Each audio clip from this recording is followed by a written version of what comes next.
Hey everyone, are you ready for another deep dive? Today we are taking a look at Sabrina Carpenter's Taste, and let me tell you, this isn't your average breakup song.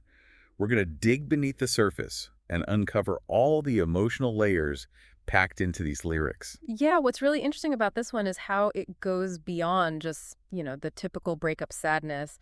Carpenter is tapping into something much deeper here, exploring how those past relationships, they can really stick with us even when we think we've moved on.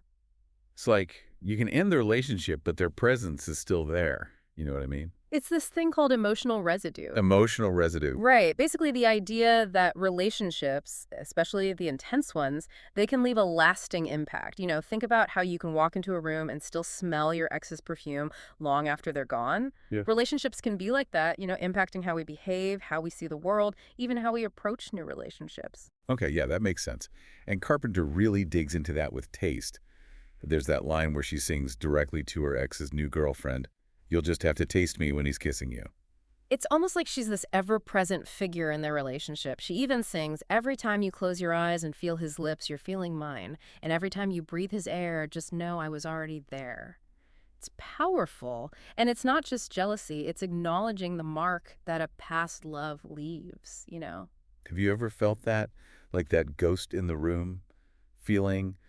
Maybe not literally a ghost, but the feeling that a past relationship is still there, kind of shaping things even when you're in a new chapter. Oh, absolutely. I think it's something a lot of people can relate to. These intense experiences, they become a part of us. It's how we deal with them that determines what kind of lasting impact they'll have. That's so true. And Taste doesn't shy away from that.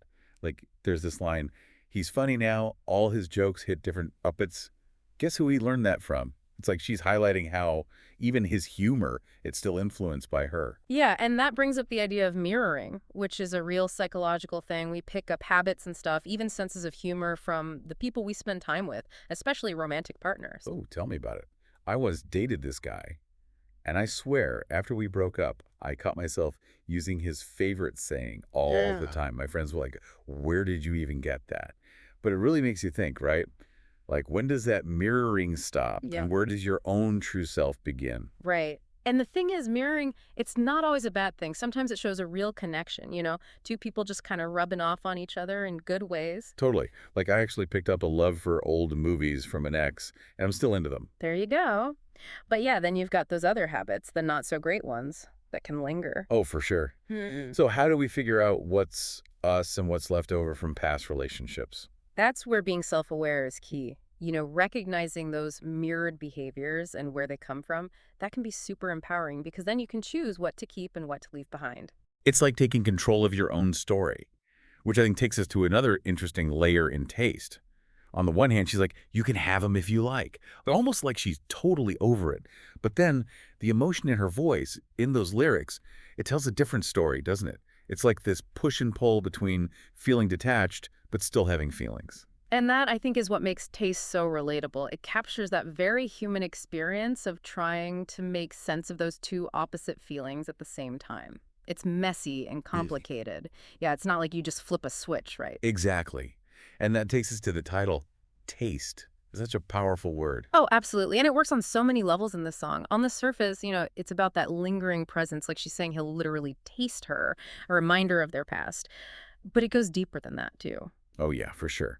Like, how so? Well, it also gets at this idea that we carry the taste of our past relationships with us. They influence our experiences, our decisions, even when we don't realize it. Every relationship, every interaction, it leaves a mark. It shapes who we are. Like, you are the sum of your experiences or something Yeah, like that, right? exactly. And in this song, Carpenter highlights how those experiences, especially the ones involving heartbreak and growth, they don't just disappear. They impact future relationships too. So even if the new girlfriend thinks she's getting a clean slate, She's not. She's getting him and all the baggage, all the changes, everything that came from that past relationship. And he's getting her with all of her baggage and experiences too, you right? know? Okay. So it's like a cautionary tale about Yeah. relationships, about all the stuff we don't see. In a way, yeah. But it's also about how powerful those connections are, even when they end. Their impact, it can stay with us in ways we might not even understand. You know, it's interesting because Sabrina Carpenter has never actually come out and said who this song is about. Do you think it matters? I think that's part of what makes art so great. We all experience it in our own way. We all bring our own stuff to it, right? Hmm, And that shapes how we connect to a song or a movie or whatever it is. that's true. And maybe that's why this song hits home for so many people. Because it's really about these universal experiences, love, loss, and that feeling of the past hanging around. It's raw, it's honest, and it doesn't try to give you easy answers, you know? And Yeah. sometimes that's exactly what we need. It's okay to not have all the answers. It's okay to sit with uncomfortable feelings. What I really like about Taste is it's not just sad. You can hear the strength in her voice, even some humor. She's Yeah. not letting it crush her. She's taking that experience and making something out of it. Exactly. It's about owning your story, acknowledging how the past has shaped you, but not letting it define you. It's about growth. It's a lot to process, so let's all Uh, take a moment to let that sink in for a sec. yeah, these are big ideas. They can really change how you see things, maybe even how you act going forward. Wow, we really went deep on this one. Sabrina Carpenter's Taste has really given us a lot to think about. Yeah, it's amazing how much one song can tell us about, like, human nature and relationships and how our experiences stick with us. When I first thought about doing this deep dive, I figured it would be a fun look at a catchy pop song. But this has been way more thought-provoking than I expected. It's like we peeled back the layers of a simple breakup song and found this whole other level of, like, emotional depth. That's what art can do, right? It holds up a mirror to our own lives, makes us ask questions we might not have thought of otherwise. So true. Okay, so before we wrap up, let's bring it back to you listening. We've talked about emotional residue, mirroring, that push and pull between detaching and still having feelings. But what does it all mean for you, personally? That's the big question, right? And it's different for everyone, but here's something to consider. Think about taste and everything we discussed.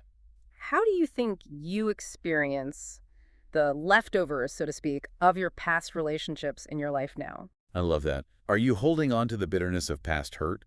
Or are you appreciating what you learned, even if it was tough? And how are those experiences, the good and the bad ones, shaping how you approach your current relationships? Are they holding you back, or are you using them to build something even better? Mm, that's a lot to unpack, but it's the kind of stuff that can really help you grow. This deep dive has been eye-opening. It really has. Keep exploring these ideas, keep asking those tough questions, and until next time, we'll see you on our next deep dive.